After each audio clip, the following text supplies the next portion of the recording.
बिस्मिल्लाहिर्रहमानिर्रहीम, अस्सलाम वालेकुम। ईरान अमेरिका जंग की ताज़ा तरीन डेवलपमेंट्स के साथ मैं हूं मखदूम शहाबुद्दीन। 22 जून 2025 इतवार का दिन। तीसरी आलमी जंग सरपरान पहुंची है। एक तरफ तो ईरान की पार्लियामेंट ने आबनाए हुर्मुज़ के हवाले से अहम तरीन फैसला कर लिया है, तो वहीं दूसरी जानिब अब एक तरफ ईरान के वजीर खारजा का रूस का दौरा, हंगामी दौरा जिसमें सीरियस टॉक्स होने जा रही हैं, इसके साथ ही साथ चीन की अहम तरीन इक़दामात, ये सब कुछ इस जानिब एक बहुत वाज़ेह इशारा है कि अब ये जंग फैलने जा रही है और आबनाए हुर्मुज़ जो है इसे लाइटली नहीं लिया जा सकता। इसका बंद होना पूरी दुनिया को उसी लम्हे इस जंग के अंदर ले आएगा। इसके साथ ही साथ अमेरिका के बेसिस इस वक्त ईरान ने लॉक किए हुए हैं, लेकिन नेटो के मुमालिक बिलखुसूस बरतानिया ने यह स्टेटमेंट दे दी है कि अमेरिका पर अगर हमला किया गया तो नेटो का आर्टिकल जो 5 है वो स्टार्ट हो जाएगा कि एक पर हमला सब पर हमला और सब मिलकर ईरान पर टूट पड़ेंगे। यह स्टेटमेंट आई है, लेकिन इस सब के अंदर एक तरफ तो अब सूरत हाल गंभीर है और ये जंग ईरान तक महदूद रहती हुई हमें नजर आ नहीं रही। इसी इसना में हुआ यह है कि पाकिस्तान ने भी कौमी सलामती कमेटी का इजलास बुला लिया है। यह इजलास इंतहाई गैर मामूली हालात के अंदर बुलाया जाता है। एक्स्ट्रा ऑर्डिनरी जो टाइम होता है उस पर ही यह इजलास होता है और इस इजलास का बुलाया जाना भी बहुत ज्यादा अहमियत का हामिल है, क्योंकि पाकिस्तान ईरान का इमीडिएट नेबर है, हमसाया है और यह जंग अब चूंकि फैलने जा रही है तो इसमें पाकिस्तान का क्या किरदार हो सकता है, उस हवाले से भी मेरे पास कुछ डिटेल्स हैं। सबसे पहले तो नाज़रीन इकराम मैं आपको यह बताऊं कि ईरान जो है उसने 20वीं वेव जो है 20th wave of attacks Israel के ऊपर लॉन्च कर दी है और ईरान इसराइल के ऊपर अपने हमले जारी रखे हुए हैं। अमेरिका ने मिडिल ईस्ट के अंदर अपने बहुत से बेसेस इवैक्यूएट कर लिए, लेकिन ईरान के अब जो ऑफिशियल मीडिया चैनल्स हैं वो ये कह रहे हैं कि हम इसराइल पर अपने हमले जारी रखेंगे और ईरान अमेरिका का जो असल बेस है, अमेरिका का जो असल अड्डा है, वो इस खित्ते के अंदर मिडिल ईस्ट के अंदर इसराइल को समझता है, तो हम इसराइल के ऊपर हमले जो है अपने वो जारी रखेंगे। अब ईरान जो है उसने एक तरफ तो खैबर मिसाइल जो चलाए हैं और ये new generation of Khyber missile है, ये ईरान ने चलाए इसराइल के ऊपर, जिसने जाकर तबाही मचाई और इसकी लॉन्चिंग की वीडियोस जो हैं वो भी ईरान ने जारी कर दी हैं। इसके साथ ही साथ ईरान जो है उसने अपनी वॉलंटियर फोर्सेस जो हैं उन्हें जंग की तैयारी का हुक्म दे दिया है। वॉलंटियर्स जो हैं उन्हें भी कह दिया गया है कि जो जो जंग लड़ना चाहता है, जिहाद है, वो इसके अंदर शामिल हो। यानी अब ईरान मोबिलाइजेशन की तरफ जा रहा है, अपने लोगों को मोबिलाइज कर रहा है और एक लंबी तवील मुद्दती और एक कसीरुल जहती जंग सिर्फ जो इसराइल तक महदूद ना हो, ईरान की तरफ से जो इशारे मिल रहे हैं वो इस तरफ एक बहुत क्लियर इंडिकेशन है कि ईरान उसकी तैयारी में मगन है। अब इस सबके अंदर नाज़रीन इकराम ईरान जो है उसने एक और क्लेम किया है कि हमने top secret biological weapon centre जो है इसराइल के एरिया नेस ज़ियोना में वो तबाह कर दिया है। ये तल अवीव से 20 किलोमीटर दूर है। हाईली क्लासिफाइड मिलिट्री फैसिलिटी है जो कि बायोलॉजिकल और केमिकल वेपन्स और मिलिट्री रिसर्च के लिए इस्तेमाल होती थी और इसके हवाले से बताया गया है कि असैसिनेशन जो है मुख्तलिफ टॉक्सिक सब्सटेंसेस के जरिए लोगों को मारना, मतलब केमिकल्स के जरिए ईरान के अंदर और दीगर जगहों पर, उसके ऊपर इसमें काम होता था। और इस सब के अंदर मैं आपको यह बता दूं कि अनऑफिशियल रिपोर्ट्स जो हैं वो इस जानिब इशारा करती हैं कि ये इंस्टीट्यूट जो है ये इसराइल का जो हिडन आर्सेनल है, अनकन्वेंशनल वेपन्स हैं, उनके अंदर ये कंट्रीब्यूट करता है, ये इदारा उसका हिस्सा है और अब ईरान ये क्लेम कर रहा है कि जी हमने इसे तबाह किया है। वहीं दूसरी जानिब ईरान के हमले जारी हैं। ईरान ने यह वाज़ेह कर दिया है कि हमने अमेरिका पर भी हमला करना है। ईरान के इक़दाम से पहले मैं आपको यह बता दूं कि अमेरिका के सेक्रेटरी डिफेंस जो हैं पीट हेगसेथ, उन्होंने बेसिकली एक प्रेस कॉन्फ्रेंस की है और उन्होंने ये जो ऑपरेशन है इसकी तमाम तर तफसीलात जो है वो जारी की है और इस ऑपरेशन का नाम अमेरिका ने ऑपरेशन मिडनाइट हैमर, हैमर हथौड़ा होता है, मिडनाइट रात के पिछले पहर, ये उन्होंने नाम रखा है। और अमेरिका की जानिब से गुज़श्ता शब ईरानी जौहरी तनसीबात पर हमले की तफसीलात जारी कर दी हैं। अमेरिकी वज़ीर दिफा और chairman joint chief of staff जो है इन्होंने प्रेस कॉन्फ्रेंस में ईरानी जौहरी तनसीबात पर हमले की तफसीलात से आगाह किया और कहा कि जी हमने ईरान के जौहरी प्रोग्राम को तबाह कर दिया। अमेरिका बार बार कहता रहा कि ईरान को जौहरी हथियार हासिल नहीं करने देंगे और इन्होंने कहा कि जी फर्दो जौहरी प्लान पर हमले में शामिल हर अमरीकी एहलकार ने बेहद शानदार काम किया। ईरान के जौहरी अज़ाइम खाक में मिल चुके हैं। उन्होंने मजीद कहा कि ईरान ने हमला किया तो हम भरपूर जवाब देंगे जो कि गुज़श्ता रात से ज्यादा सख्त होगा। अमरीकी सेक्रेटरी दिफा ने कहा कि अमरीकी ऑपरेशन में किसी ईरानी फौजी या शहरी को नुकसान नहीं पहुंचा। हमले की ऑपरेशनल तफसीलात बयान बयान करते हुए चीफ ऑफ जो स्टाफ है अमेरिका का, उसने कहा कि ईरान पर हमले को ऑपरेशन मिडनाइट हैमर का नाम दिया गया। ईरान पर अमेरिकी हमला इंतहाई खुफिया मिशन था जिससे सिर्फ चंद लोग वाकिफ थे। मजीद कहा कि अमेरिकी हमले में 7 B-2 तैयारों समेत 125 से ज्यादा फौजी तैयारों ने हिस्सा लिया। 125 टोटल फौजी तैयारे।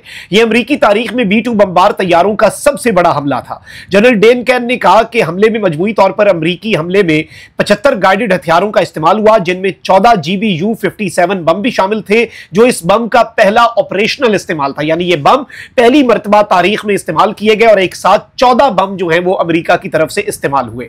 अब यह नाज़रीन किराम इंतहाई तशवीशनाक चीज है और इस सब के अंदर आपके सामने सारी डिटेल्स हैं कि जी अमेरिका ने अपनी डिटेल्स जारी कर दी हैं, फ्लाइट पाथ और दीगर मामलात भी। लेकिन ईरान जो है उसके अंदर इस वक्त बाज़ाब्ता तौर पर जो जवाब है उसकी तैयारी की जा रही है। अब एक तरफ तो ईरान ने आज मुसाद के एक और एजेंट को फांसी की सजा सुनाई है। इसराइल पर ईरान के हमले जारी हैं, लेकिन अब ईरानी जौहरी तंसीबात पर अमेरिकी हमलों के बाद ईरान की पार्लियामेंट ने आबनाए हुर्मुज़ बंद करने की मंजूरी दे दी है। ईरानी हुकाम ने अमेरिकी हमलों के बाद आबनाए हुर्मुज़ बंद करने का ऐलान किया था, ताहम अब ईरानी पार्लियामेंट जो है उसने बाज़ाब्ता तौर पर इसकी बंदिश की बाकायदा मंजूरी दे दी है। और इस चीज को आपको समझना होगा कि अगर ये बंदिश हो जाती है, ये क्यों इतना क्रिटिकल रूट है और क्यों पूरी दुनिया जो है वो इससे चोक हो जाएगी। मैं आपको सिर्फ छोटा सा इशारा दे देता हूं।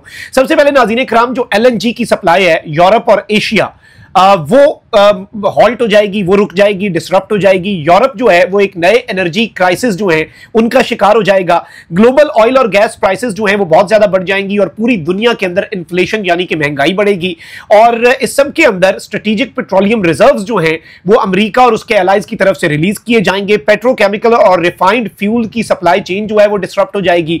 स्टॉक मार्केट्स जो है वो हिल जाएंगी और एनर्जी और इंटेंसिव ट्रांसपोर्ट सेक्टर जो है वो फौरी तौर पर प्रेशर फेस करेगा। सेंट्रल बैंक्स जो हैं वो प्रेशर जो है फेस करेंगे।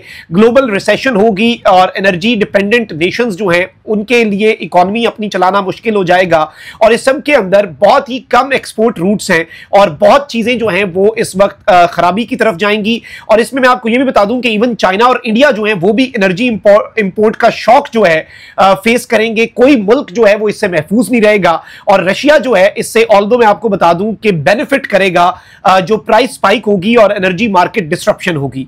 अब इस सब के अंदर जो यूएन का एक्शन होगा उसे क्या होगा जी, यूएन ईरान के खिलाफ एक्शन लेगा। वो एक्शन चाइना या रशिया में से कोई वीटो कर देगा, डिप्लोमेसी का रास्ता रुक जाएगा और यह मामला जंग के जरिए ही हल होता हुआ फिर नजर आएगा, जो कि इंतहाई खतरनाक हो जाएगा।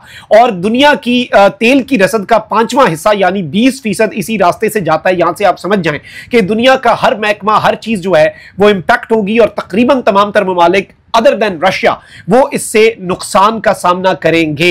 अब वहीं दूसरी जानिब रूस और चीन ने शदीद तरीन मजम्मत की है अमेरिका के हमलों की और अमेरिका के खिलाफ मैदान में आए हैं। और अब ईरान के वजीर खारजा का रूस जाना भी खतरे की घंटी बजा रहा है। वहीं दूसरी जानिब 3 मुल्कों ने ईरान की दरखास्त जो है उसे सपोर्ट किया है और यूएन सिक्योरिटी काउंसिल जो है उसका इजलास हंगामी तौर पर बुला लिया गया है न्यूयॉर्क के अंदर। 3 ममालिक जिन्होंने ईरान की रिक्वेस्ट को सपोर्ट किया है वो पाकिस्तान, चाइना और रशिया हैं। पाकिस्तान, चाइना और रशिया की दरखास्त पर अक़वाम मुत्तहिदा की सिक्योरिटी काउंसिल जो है उसका हंगामी इजलास भी बुला लिया गया है। ऑल्दो इस वक्त व्लादिमीर पुतिन जो है उसने बहुत वाज़ेह अंदाज में स्टेटमेंट जारी की है कि the world is heading toward world war 3। दुनिया जो है वो वर्ल्ड वॉर 3 की तरफ बढ़ रही है and I am very serious about this statement. और मैं इस स्टेटमेंट को लेकर बहुत सीरियस हूं, मैं बहुत वसूख से ये बात कर रहा हूं, मैं हवाई बात नहीं कर रहा। व्लादिमीर पुतिन नॉर्मली अपनी बात पर एम्फसाइज नहीं करता, वो कहता है कि जो मैंने बात कर दी वो सीरियस ही है। लेकिन व्लादिमीर पुतिन ने इस बात पर एम्फसाइज किया है जिसका एक ही मतलब है कि मामलात जो हैं, जिसे आप कहते हैं ना कि गल वध गई है मुख्तारियात, तो गल अब वध चुकी है और बहुत आगे जा चुकी है। इस वक्त जो हमारे पास इत्तलात आ रही है पाकिस्तान के जराये के हवाले से, पाकिस्तान इस वक्त मुकम्मल तौर पर हाई अलर्ट पे जा चुका है। पाकिस्तान ईरान का इमीडिएट नेबर है, बल्कि हमने तो परसों कुछ परवाजें जो है पाकिस्तान एयरफोर्स की क्वेटा में रिपोर्ट की। ऑब्वियसली ईरान के साथ बॉर्डर लगता है और हमने अपनी सरहदें जो है उन्हें महफूज बनाना है, अपने असासों को महफूज बनाना है। और इस जंग के अंदर पाकिस्तान का क्या रोल होगा ये बहुत इंपॉर्टेंट है। तमाम तर नजरें पाकिस्तान की मिलिट्री की लीडरशिप और पाकिस्तान की जो पॉलिसी होगी उस पर है। इस वक्त पाकिस्तान हाई अलर्ट पर है और फील्ड मार्शल जो है जनरल आसिम मुनीर वो सऊदिया नहीं जा रहे, इस्तांबुल में थे, अमेरिका से इस्तांबुल पहुंचे ओआईसी के इजलास में, सऊदिया नहीं जा रहे और फौरी पाकिस्तान पहुंचने का फील्ड मार्शल ने फैसला किया है। और ईरान जो है वो कुछ बहुत बड़ा करने जा रहा है, ये जराए बता रहे हैं। और पाकिस्तान के प्राइम मिनिस्टर ने जो सबसे इंपॉर्टेंट नेशनल सिक्योरिटी कमेटी है उसकी मीटिंग भी कल तलब कर ली है।